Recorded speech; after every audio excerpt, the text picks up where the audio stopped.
Bienvenidos a Academia de Jesucristo. Es un gusto el poder compartir con usted la palabra de nuestro Dios.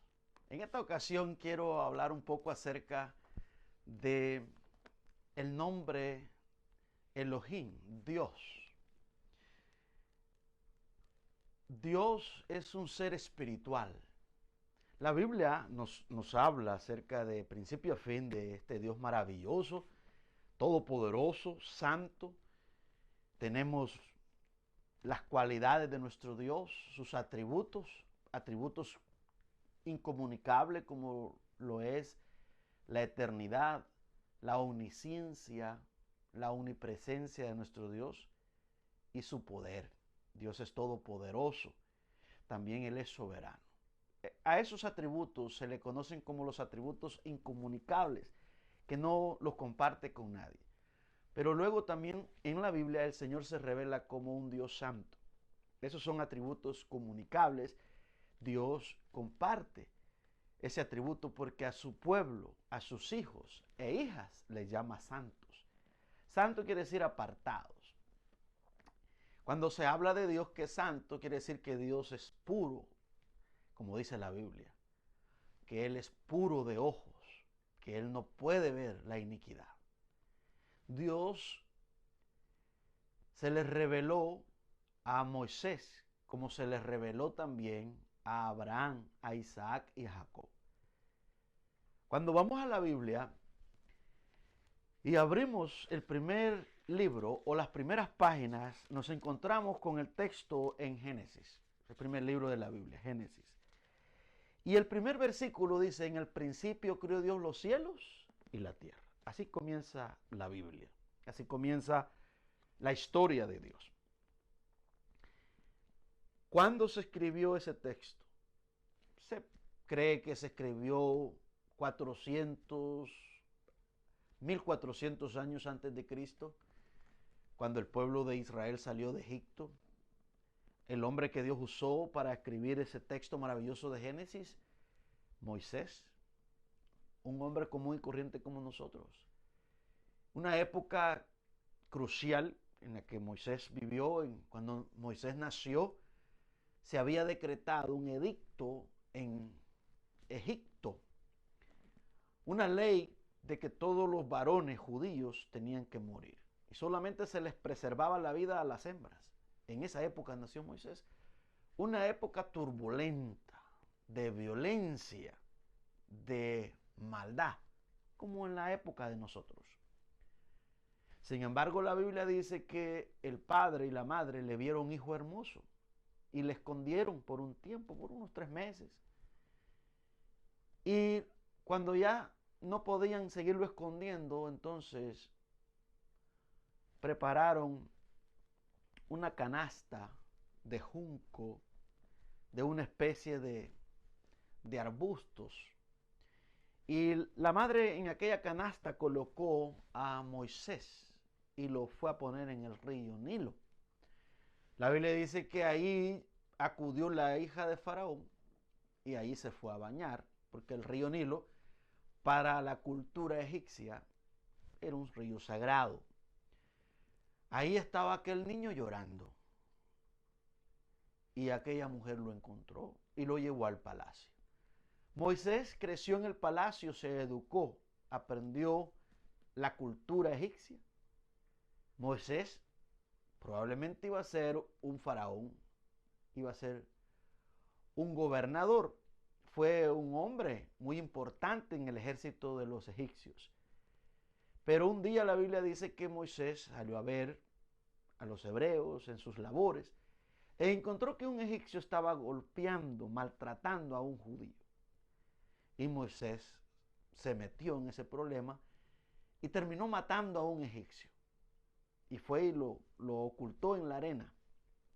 Pero después volvió a salir e encontró peleando a los mismos judíos. Y ahí aquel que había defendido a Moisés le dijo: ¿me piensas matar como mataste al egipcio el otro día? Y Moisés, cuando se dio cuenta que su asesinato había sido revelado, entonces tuvo que salir de Egipto. Y Faraón lo siguió, lo persiguió para matarle y fue desterrado al desierto. Y ahí vivió otros 40 años Moisés. Ahí aprendió humildad, ahí aprendió sumisión, ahí aprendió dependencia. Después de 40 años aparece el Señor, Éxodo capítulo 3. Y Dios lo llama, el Señor lo perdona, el Señor le concede su gracia. Y le da una orden de ir a Egipto de vuelta. Moisés obedece, va a Egipto. Y se convierte en el libertador de los judíos. Después de más de 400 años que habían estado en Egipto, salieron con mano poderosa. Dios derrotó a los dioses paganos de los egipcios. Y es así como el pueblo de Israel, que llegaron en la época de José, unos 75 personas, después se multiplicaron de tal manera que probablemente eran un poquito más de 2 millones, entre mujer y hombre y los niños. Ese era el pueblo que Dios escogió, con el que hizo pacto, al que le dio promesas. A ese pueblo le dio la Biblia, le dio el Señor el Antiguo Testamento. Con ese pueblo el Señor se relacionó. A ese pueblo se le predicó el Evangelio. Entonces, cuando llega la escritura en el desierto, cuando ellos ya habían salido de Egipto, Moisés le comienza a enseñar a un pueblo acerca del Dios que había manifestado su gran poder. Y empieza Génesis. La gran pregunta es, ¿por qué Moisés tiene que decirle al pueblo que Dios es el dueño del universo? Porque Dios lo creó y eso lo hace poseedor de todo lo que existe, porque Él lo creó de la nada. El punto es que este pueblo venía cargado de creencias falsas. Habían sido ya contaminados con la idolatría egipcia. Y tenían que aprender, pero también tenían que desaprender. Tenían que dejar esa cultura, tenían que dejar las tradiciones. 400 años, imagínense, 400 años. Esa generación que salió de Egipto estaba sumergida en las prácticas paganas de los egipcios.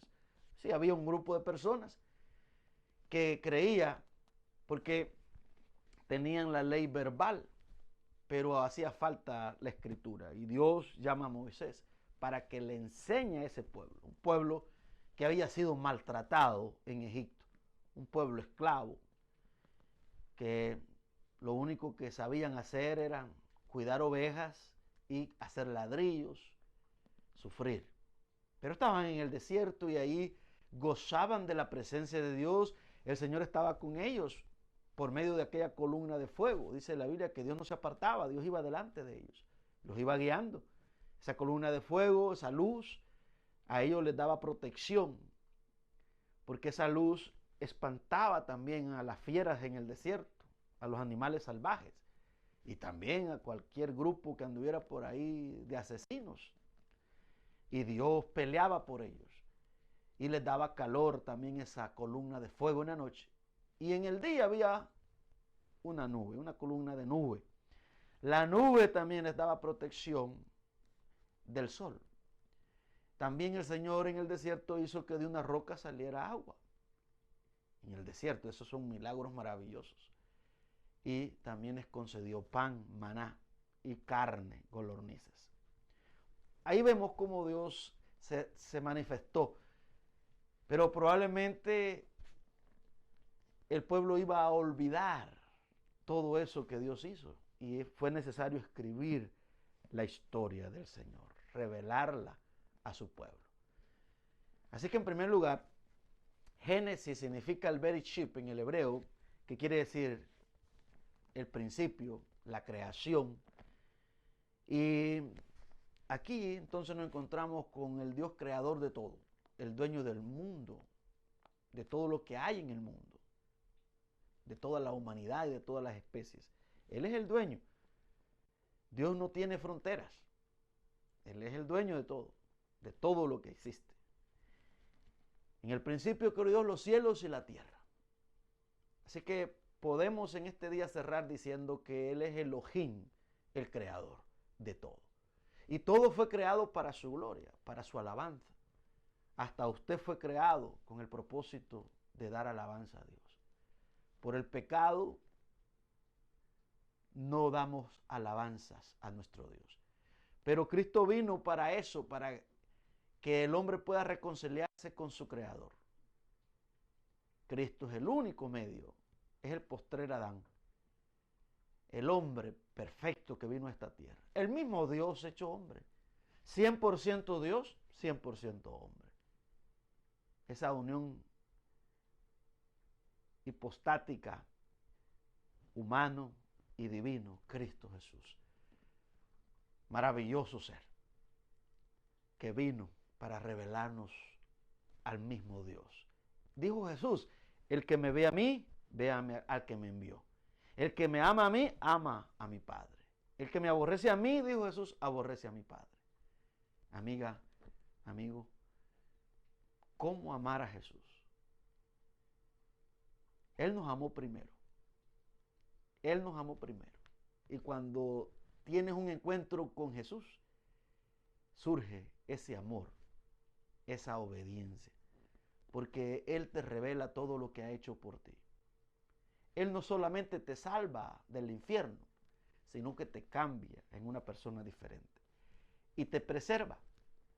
Es decir, que si crees en Jesús, sos salvo, pero también Él te santifica, Él te cambia y te preserva. Dijo, el que está en mis manos, nadie me los arrebata.